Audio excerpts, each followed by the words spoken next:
I did not read much Civil War history. I came from a fairly unusual family. I don't think there are many dry cleaners owners who forbade their kids. My dad would not let me see Gone with the Wind in Georgia, because he said it romanticized a war that people were still ignorant about, and he wouldn't let me see it. So I didn't read much Civil War until I was grown and already writing.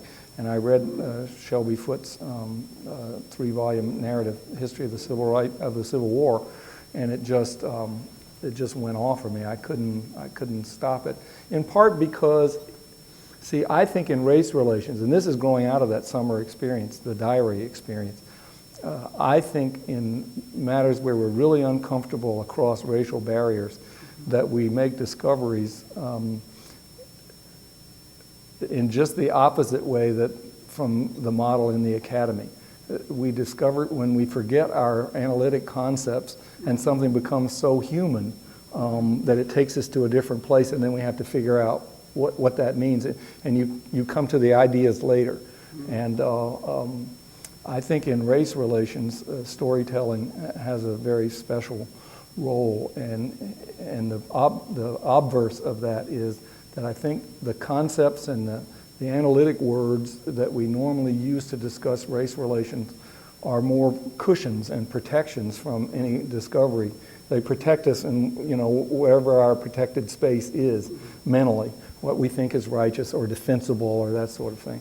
And that you don't really make much discovery that way. And it goes against the grain of Western thinking that, the abstract commands the particular. But I really, I felt pretty strongly about it. Now, in general, whether that's generally true of all history or not, I don't really know. But I knew from this experience and from the writing I did in journalism that when I started this project, I was committed to do storytelling precisely because so many of the books that I had read in my own personal search to understand where did this civil rights movement come from were arid to me because they were packed with analytical concepts about who was more militant than the other person and who was more radical and all of that. And the words were a lot of posturing to me. They didn't have the heart that I thought was in the civil rights movement. So in this case, I really do stick on storytelling. I think that it does serve a purpose. Not that I don't think